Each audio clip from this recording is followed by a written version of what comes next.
Cuando es tiempo de decidir, es el momento de reflexionar. Y a eso te invita el periodista Federico Fasano Mertens, a desechar por algunos minutos desde los viejos falsos rumores a las modernas fake news viralizadas entre operadores, asesores, encuestadores, trolls, haters y hackers. Porque cada elección se nos hace más difícil conocer la verdad y decidir nuestro voto. Por candidatos con ideas, programas, sensibilidad y capacidad de gestión y conducción.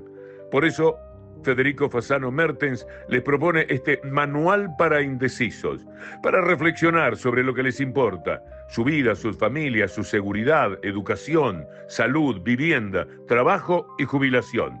Esto que se llama La Cosa Vostra.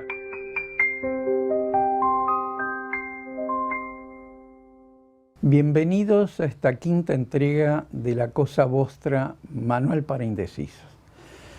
Comparamos en las últimas 4 entregas la gestión social de ambos gobiernos y la gestión económica de ambos proyectos históricos.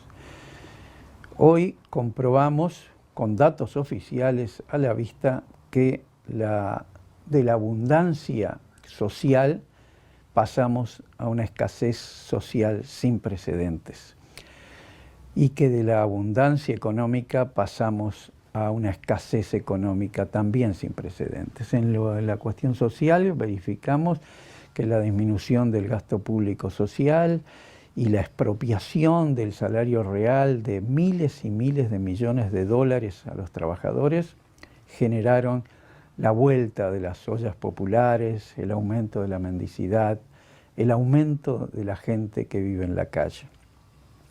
Y en materia de gestión económica, también comprobamos que hoy tenemos un atraso económico también sin precedentes, un crecimiento de menos del 1%, del 0,7% de crecimiento económico, el PBI más bajo de los últimos 20 años. Y también comprobamos que el atraso cambiario, que ha sido el atraso cambiario más importante del siglo XXI, también ha generado problemas económicos muy importantes, ha llevado el endeudamiento de más de 1.900.000 ciudadanos según datos del Banco Central, de los cuales 650.000 son irrecuperables. Y el 35% de los endeudados le contestó una encuesta del Banco Central que se endeudaron porque no llegaban a fin de mes. Y otro 34% que se endeudaron porque apenas llegan a fin de mes. Bueno, esta es la situación deplorable económica que deja este gobierno, que hasta los ciclistas Maya Oro han tenido que abandonar sus bicicletas y transitar por la vida en patinetas, como ha dicho un amigo con buen sentido del humor.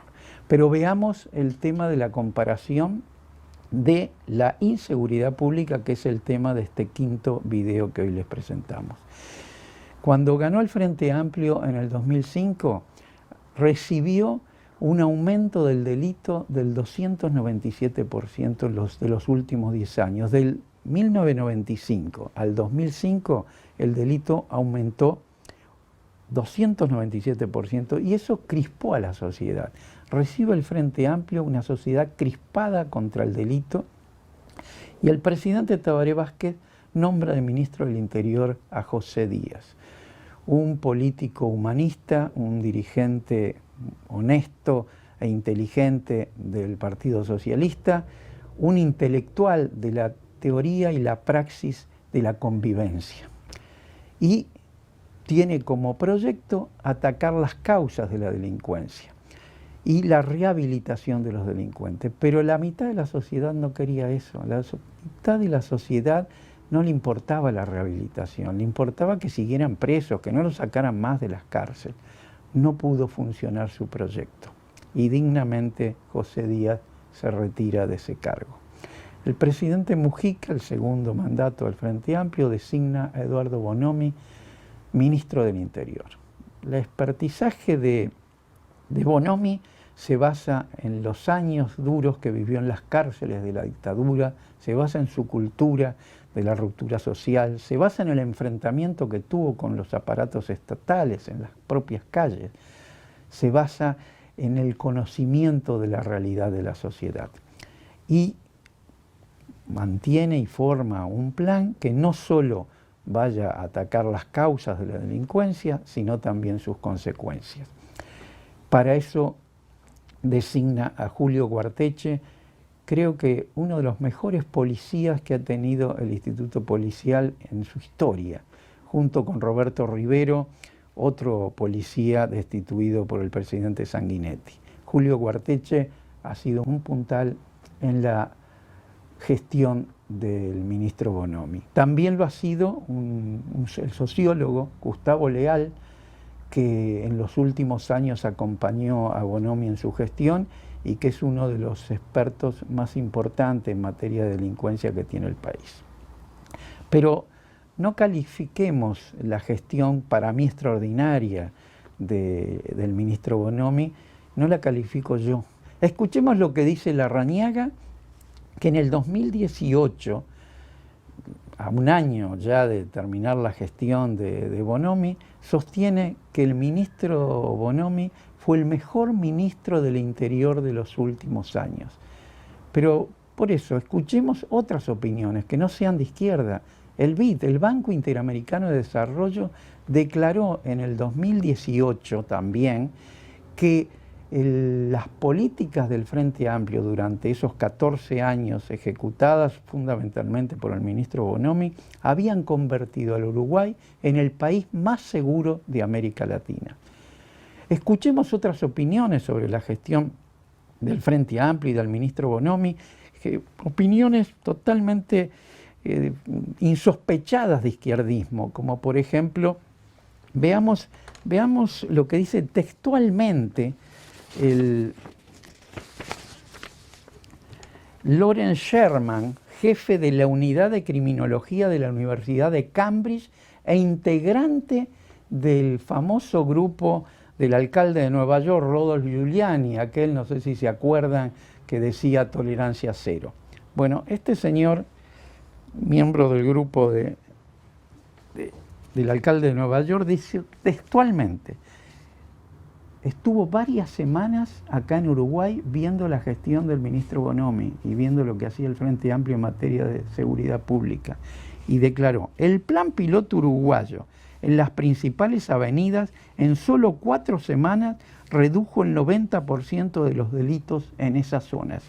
Y agregó: suelo trabajar con distintos gobiernos y autoridades policiales de todo el mundo. Y he trabajado con las policías de 6 países sudamericanos. Y de estos últimos, Uruguay es el que he visto que ha realizado los mejores progresos. Lo dice Lawrence Sherman, norteamericano. Después de lo que he visto, agrega, creo que Uruguay es el país ideal para ser la sede de la Escuela de Criminología de la región. Y no nos quedemos solamente con esta opinión internacional de expertos norteamericanos. Veamos lo que dice el experto en justicia criminal de los Estados Unidos, John Sain. Dice textualmente: las políticas desarrolladas por el Frente Amplio Uruguayo para la policía son similares a las de la ciudad de Nueva York, ciudad que logró que el último año tuviera el más bajo índice de delitos desde que los Beatles llegaron a Estados Unidos. Bueno, yo creo que con estas opiniones, la del propio Larrañaga, la del BID, la de estos expertos norteamericanos, tendríamos que decir, bueno, no comparemos nada, porque veamos lo que ha hecho este gobierno en materia de seguridad pública. Pero sí, analicemos la gestión del Frente Amplio rápidamente para encontrarnos que el Frente Amplio recibe un instituto policial totalmente obsoleto. En 70 años, en los últimos 70 años, no hubo una sola modificación, reforma. ¿Y Bonomi qué hace? El Frente Amplio, ¿qué hace? Lo pone de pie. Le da inteligencia, tecnología, suministros, etc. Eso hay que tenerlo muy en cuenta. Fíjense que el ideal central, la idea central que propone el Frente Amplio es la policía no es del Estado, es de la sociedad civil. Y esa es una idea central que la ha internalizado y bueno, y la ha llevado a cabo. Sabe el Frente Amplio, sabía José Díaz también, que bueno, el capitalismo ha sido el mayor productor de delincuencia en la historia de la humanidad. Mucho más que en el feudalismo, en el esclavismo, en todos los sistemas, ha sido el mayor productor de la delincuencia y que la delincuencia siempre va en aumento en todo el mundo. Eso es casi imparable. Lo que importa es qué gestiones se hacen para detenerla, para disminuirla, para rehabilitarlos, y en eso el Frente Amplio ha sido una gran excepcionalidad. Pero vayamos a ver qué hizo concretamente, aparte de esa idea central. Por ejemplo, esa idea central compatibiliza con la creación de la policía comunitaria. Una policía comunitaria, lo que buscaba Bonomi y el Frente Amplio era transformar al policía prepotente en el policía protector, en el policía solidario. Y eso se logró en gran medida en esa época. Veamos qué pasó con el presupuesto policial. En el presupuesto policial el Frente Amplio recibe en el 2004, en el 2005, digamos, 180 millones de dólares. Y en solo 5 años, en el 2009, lo lleva a 776 millones de dólares. Lo cuadruplica el presupuesto. Fíjense, bueno, vamos a ver cuando comparemos el presupuesto policial del 2024 con cómo terminó en el 2019 y haremos ahí la comparación. En materia de salarios policiales, los policías tenían salarios de hambre, eran salarios realmente imposibles de vivir con ese salario de 4.500 pesos. El Frente Amplio en solo 5 años los lleva a 21.000 pesos en el 2009, es decir, los cuatriplica. La flota aumentó el Frente Amplio el 35% de la flota. Y además no solo aumentó la flota, sino que adquirió helicópteros, drones, hasta autos blindados. Fíjense que llegó a tener 4.363 unidades, solamente en 5 años, que son las cifras que tengo. Cambió los revólveres por pistolas Glock 9 milímetros, modernizó a la policía y a su poder de fuego. Los chalecos, por ejemplo, los chalecos antibalas que antes escaseaban, bueno, tuvo un stock fundamental de chalecos antibalas. Equipos antimotines, proveyó de equipos antimotines y proveyó también de simuladores de tiro, que existían muy pocos. Logró implantar el sistema TETRA de geolocalización, que dio bastantes resultados, y logró mapear el delito, que antes no se hacía. Y eso fue un gran acierto de Bonomi y del Frente Amplio. Las patrullas dinámicas las instaló, esas patrullas que evitaban la rotación del personal. Eso fue también otro logro de ese ministerio. Los rastros genéticos se empezaron a aplicar por primera vez y la identificación electrónica de las huellas dactilares. Eso también se aplica por primera vez. Se registra en cámaras de videovigilancia por todos lados y un sistema de videovigilancia para manejar esas cámaras como antes no había existido. Hay múltiples visores nocturnos que se distribuyen y hay nuevas zonas operativas, incluso cambian las funciones de las comisarías drásticamente y sobre todo se le da una gran importancia a asuntos internos y se le da presupuesto para combatir la corrupción policial, que es uno de los grandes problemas del aumento del delito.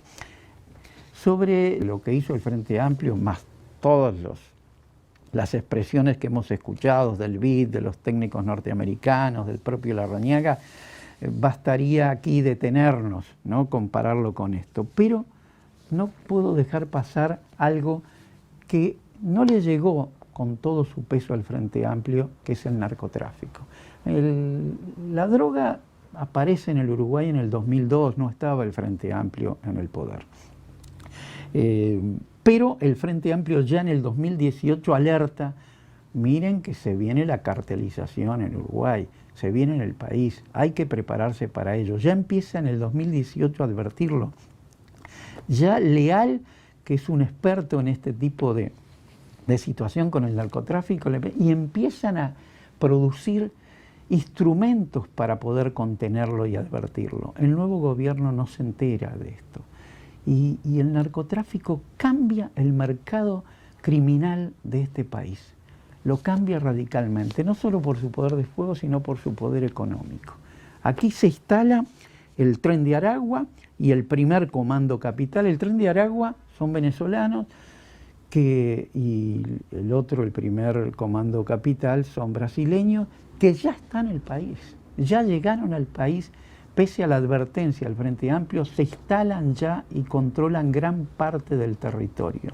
Y decidieron que la última esquinita sur de este continente, el Uruguay, tratar de convertirlo, y ya lo hicieron, en un país de acopio, que antes no lo era. Hoy Uruguay se ha convertido en un país de acopio de la droga. Y han elegido a su estratégico puerto como boca de salida de la droga hacia el exterior. Y además el poder económico ya está incidiendo en la economía del país. Fíjense que la cocaína, un kilo de cocaína en Bolivia cuesta solo $100. Aquí, en Uruguay, la venta al menudeo de la cocaína deja $12.000 por kilo, mientras que también la exportada a Europa deja $35.000 por kilo. No contemos Estados Unidos, que tiene 4 millones de cocainómanas incurables y varios millones más que utilizan de vez en cuando la droga. Es decir, es una masa de dinero tan importante que ha llevado a estas dos grandes organizaciones criminales a ocupar barrios enteros de nuestra capital y en parte empiezan a acudir al interior. Barrios enteros que viven en el temor, barrios enteros que son invivibles. Bueno, muchos dicen, bueno, que se maten entre ellos. No solo se matan entre ellos, las balaceras continuas han arrojado víctimas civiles que nada tienen que ver con el narcotráfico. Hace unos días hasta un bebé fue muerto por una bala prohibida. Pero además esos barrios viven en el temor constante, en la ley de la omertá, en el pacto de silencio, y el que no cumple el pacto de silencio es asesinado. Además ya no se respeta ni a los médicos que entran, ni a las escuelas. No, son tierra de nadie esos barrios. Ellos son los patrones del barrio. Incluso a veces hasta la policía no ha logrado entrar. Esta situación además lleva a un reclutamiento enorme del narcotráfico por ese poder económico que tiene. Reclutan desocupados, incluso hasta ofrecen 3 salarios mínimos para cuidar las bocas de pasta base. 3 salarios, 60.000 pesos a desocupados que obviamente toman ese trabajo, pero también prestan dinero a los que no les llega a fin de mes. Por ejemplo, prestan 10, 15.000 pesos con el sistema del gota a gota, pidiéndoles que les pagan 300 pesos por día. Obviamente los primeros días, cuando uno recibe 10.000, 15.000 pesos, puede pagarlo, pero ya la segunda semana ya no puede. Les condonan la deuda a cambio del reclutamiento. Reclutan también a los presos por el hacinamiento en las cárceles. Es un caldo de cultivo para el reclutamiento del narcotráfico. Hay muchos expresos que son reclutados y reclutan sobre todo a los rapiñeros y a los ladrones, cuyo negocio es mucho menor que el del narcotráfico. Ganan mucho más con el narcotráfico que con la rapiña y con el robo. Entonces han logrado un ejército de desocupados, de desplazados, muy importante, y que si no hay políticas para contenerlos, como ha ocurrido en este gobierno, una ausencia total frente al narcotráfico, el problema de la cartelización inminente. Ecuador hace 5 años estaba en la misma situación que nosotros en este momento. Hoy Ecuador está en manos del narcotráfico. Es un estado narco. Ya es incontrolable, no lo pueden controlar. Tenemos que evitar que eso llegue a nuestro país. Y bueno, ¿qué ha hecho el gobierno de la calle Pou ante este fenómeno, que es un fenómeno nuevo en el país? Veamos los cuadros, veamos las cifras, veamos qué ha hecho. Lo único que ha hecho ha sido legislar. Pólvora mojada, diría yo. Ha creado la LUC, ha creado el derribo de aviones, bueno, no se ha derribado ningún avión del narcotráfico, ha generado una severidad en la política de represión, ha amenazado con sacar a los militares a la calle, pero en los hechos todo eso es puro papel que no se ha traducido en ningún esfuerzo en la realidad. Sobre todo yo diría que este gobierno no entendió la economía del narco, que es la clave donde hay que atacarlos, la economía del narco. Fíjense que el propio ministro de Defensa del actual gobierno ha dicho que Uruguay es un colador, que nuestro puerto es un colador. Además, han derribado todos los escollos que le pone el antilavado de dinero. La LUC mismo ha favorecido el lavado del narcotráfico, ha permitido la desbancarización de muchos miles de dólares que se pueden pagar en efectivo de acuerdo a la LUC, y eso lo ha aprovechado el narcotráfico. Es decir, que no entendieron el sistema económico del narcotráfico y no lo han combatido, e incluso lo han protegido indirectamente, no porque hayan querido. Pero ¿qué han hecho, por ejemplo, con el 53% del territorio uruguayo que carece de radares? No lo han resuelto ese problema. Y el otro 47% que sí tiene radares no tiene aviones de interceptación. Incluso han adquirido aparatos absolutamente inservibles, como sabe todo el mundo, en lugar de adquirir aparatos de interceptación que son los que realmente pueden incidir en disminuir el narcotráfico. No convocaron un gran acuerdo nacional, hubo mezquindad en eso. Como no podían destruir las cifras de todo lo que había hecho en materia de seguridad pública el Frente Amplio, como no pudieron silenciar a los expertos norteamericanos ni al BID, crearon para derrotar al Frente Amplio, y fue una de sus principales banderas, la sensación térmica del delito. Es obvio que el delito crece. Lo importante es cuánto más crece con relación al periodo anterior. Si el Frente Amplio recibió un 297% de aumento de delito y lo bajó al 84%, es obvio que algo de delito iba a subir. Pero bueno, ellos crearon la sensación térmica del aumento del delito y con eso derrotaron al Frente Amplio. Le sacaron 30.000 votos, que fue lo que le faltaba. Fíjense qué hizo este gobierno en cuanto a los indicadores concretos. El presupuesto policial. Bajaron el presupuesto policial. Dicen que hicieron un presupuesto de 34.000 millones de pesos, mientras que el Frente Amplio hizo un presupuesto de solo 30.000 millones de pesos. No es cierto, porque no están contando el 38,25% de la inflación de estos 5 años. Eso lleva el presupuesto del Frente Amplio a 41.000 millones de pesos. Es decir, tuvieron menos presupuesto que lo que puso el Frente Amplio en esos últimos años.